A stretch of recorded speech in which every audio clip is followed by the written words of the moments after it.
Ei, mames! Hoje eu tô aqui para falar de um assunto que literalmente tira o sono das mães, que é o sono dos nossos filhos. Eu trouxe a Jéssica, que é consultora do sono, para dar umas dicas preciosas pra gente. Só que antes eu queria introduzir contando um pouco da minha história com meus 2 filhos. Eu tenho o Lucas, de 6 anos, e eu tenho a Laura, de 1 ano e meio. Com o Lucas, foi tudo muito natural, assim.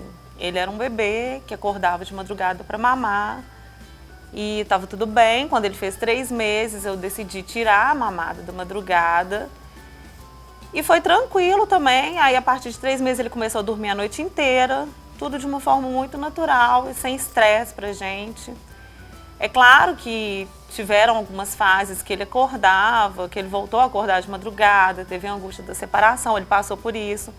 Mas era fase que começava e terminava. E aí ele voltava ao normal. E com a Laura foi um pouco diferente. Eu achei que o processo ia ser natural também, só que eu fui meio que pega de surpresa, assim, porque a Laura foi um bebezinho muito dorminhoco, ela dormia muito desde que nasceu. Só que quando ela fez uns 7, 8 meses, a coisa desandou. Mas eu achava que era uma fase dessas que ia passar também. Só que com ela não passou. E ela custava dormir, ela acordava de madrugada. E isso foi me deixando muito estressada. Eu, meu marido, tipo, tava um caos lá em casa. A gente estava ficando muito cansado, a gente estava ficando muito estressado. E eu vivia fazendo alguns desabafos lá no grupo. E teve um desabafo que eu fiz, que eu estava assim no meu limite, e eu fiz um desabafo. E a Jéssica me ofereceu ajuda. E aqui eu vou até confessar uma coisa, que na verdade eu nunca botei muita fé nessa coisa de consultoria do sono. Eu achava que as coisas aconteciam naturalmente, que uma hora a criança ia dormir. Mas eu estava tão estressada, que eu falei, não tem jeito de piorar, eu quero tentar tudo. E aí foi quando eu aceitei a ajuda da Jéssica, graças a Deus, porque aí minha vida mudou. Gente, eu falando assim, parece que é mentira, mas eu falo com todo mundo, foi quase que um milagre, assim. A gente seguiu, lógico, todo o passo a passo que ela passou pra gente, mas nossa vida mudou. A Laura hoje, ela dorme cedo, ela não acorda à noite, ela dorme no berço. É um sonho, uma coisa que eu achava que nunca ia acontecer. Então, eu sei que tem muita gente passando por isso agora. E aí eu queria que a Jéssica ajudasse também mais gente, igual ela me ajudou. E aí hoje ela vai dar umas dicas para vocês. Obrigada primeiro pelo convite. Estou muito feliz, muito honrada de estar aqui, porque eu acho assim, você faz trabalhos lindos, eu tenho certeza que você tenta selecionar bem as pessoas que você vai trazer aqui nesses vídeos que você está gravando a partir de agora. Então, saber que eu estou fazendo parte me deixa muito feliz, viu? E também por ter aceitado, né, a ajuda, assim. Eu sempre fico assim, apreensiva quando eu vejo uma mãe falando que tem problema para dormir, porque o filho não dorme. E é isso que você falou, das fases, né? Então, as mães, elas sempre me falam isso. Eu esperava que falava que quando desse 6 meses, começasse a introdução alimentar, ia melhorar. Depois, não melhorava. Não, quando começar a andar, vai melhorar. E não melhorava. Então, tem mães que me procuram com crianças com 3 anos, 4 anos, ainda consigo, porque até hoje meu filho não dorme. Então, isso é real mesmo, né? Não é só fase. Pode ser que tem crianças que dormem bem, porque também, às vezes, você, sem perceber, você fazia do jeito certo com a criança. E também tem criança que é mais calma, já tem essa questão de já dormir melhor, é da criança, né? Mas muitas não dormem bem. E porque elas não fazem as coisas como devem ser feitas. Tem aquela questão da rotina. A consultoria do sono, as mães, elas me procuram, a primeira pergunta, né? Vai deixar meu filho chorando no quarto, sozinho? Né? A primeira pergunta que me fazem. Porque para deixar chorar, eu não vou fazer. E quanto tempo que é? Tem resultado mesmo? É certeza que vai dar resultado? Quanto tempo para dar resultado? Cada criança responde de uma forma, né? A disciplina, vocês tiveram muita disciplina, isso é muito importante.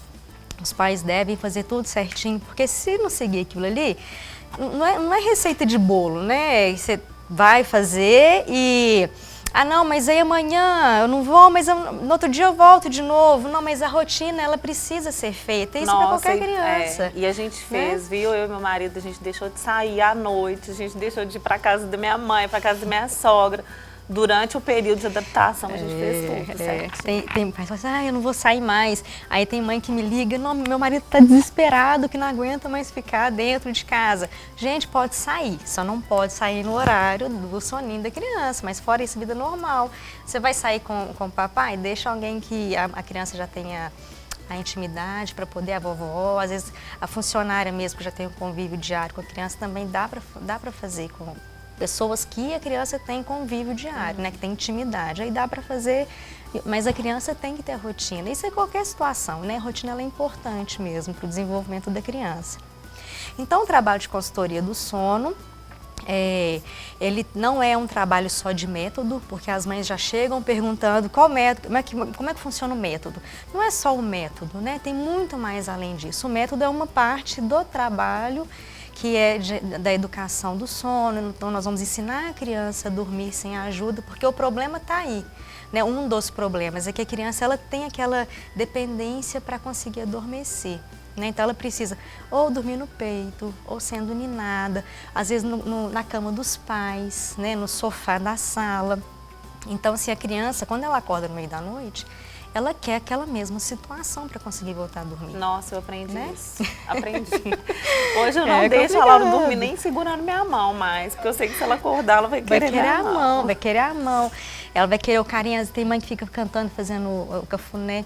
Teve uma criança que mexia nos olhos da mãe para dormir.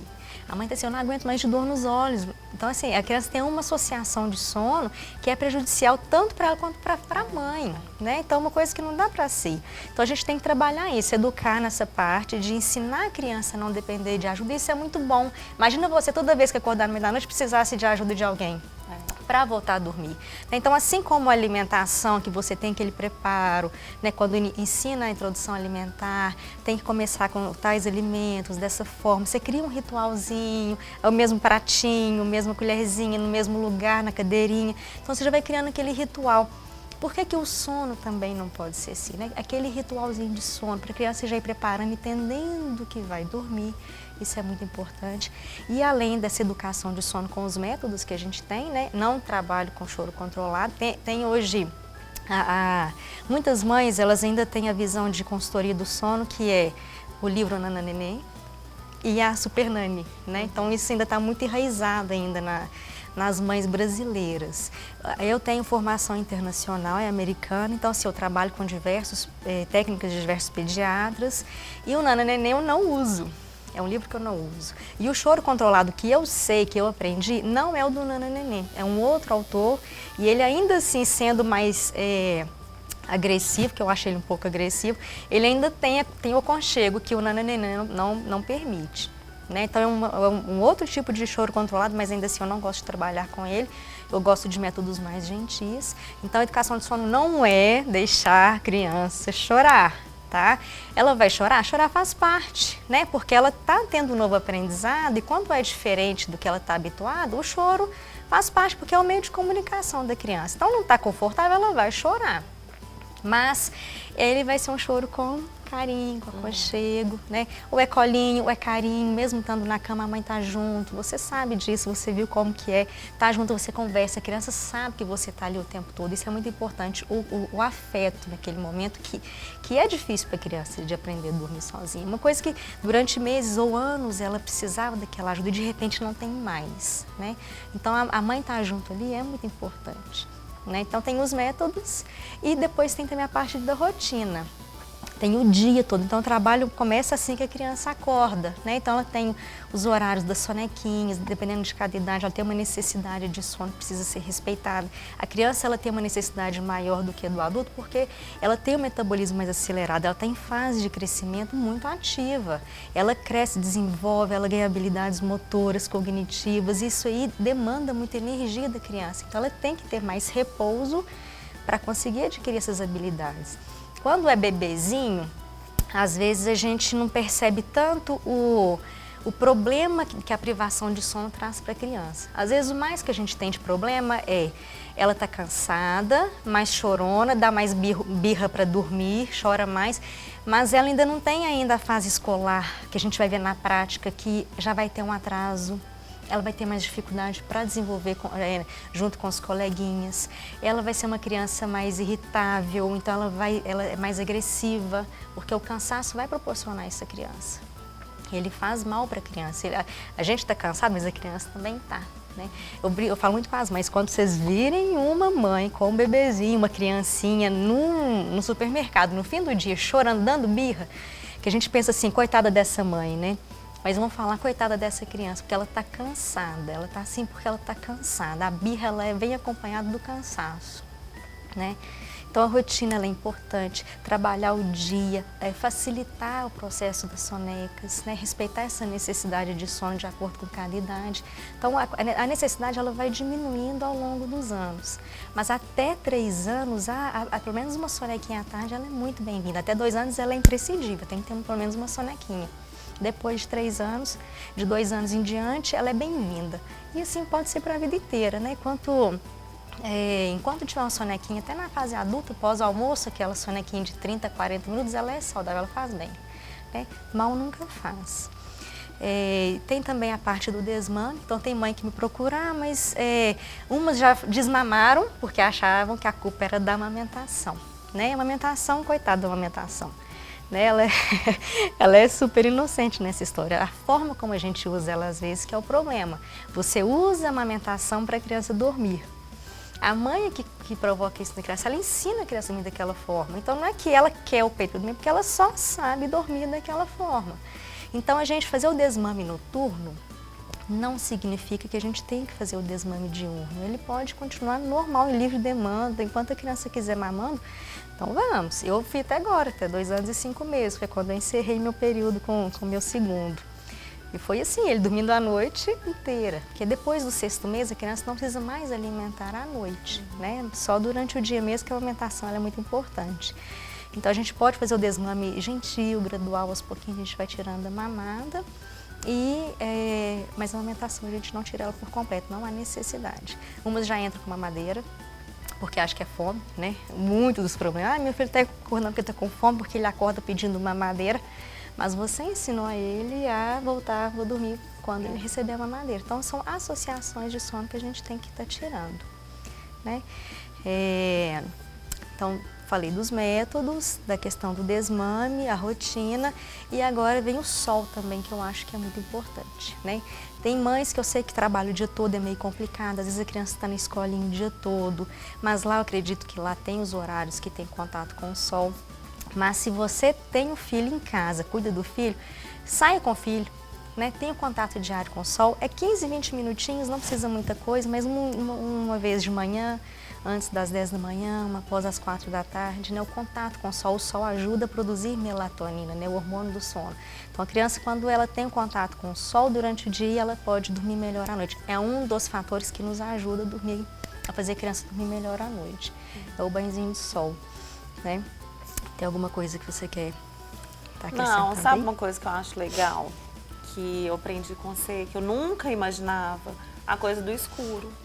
Eu achava que tinha que ter uma luzinha acesa para a criança dormir. E não, agora é escuro total. E aí na hora que a gente entra no quarto, a Laura já fala escuro. E ela já sabe que é hora de dormir. É hora de dormir. É a associação.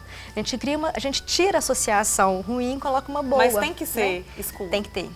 Por quê? O que acontece? A luminosidade, ela, durante o dia, ela é importante para o organismo, principalmente dos bebezinhos até o 3º mês, que eles não produzem melatonina, que é esse hormônio do sono. Então, nos 3 primeiros meses, ela é boa para isso, para a criança entender, o corpo começar a entender o que é dia e o que é noite.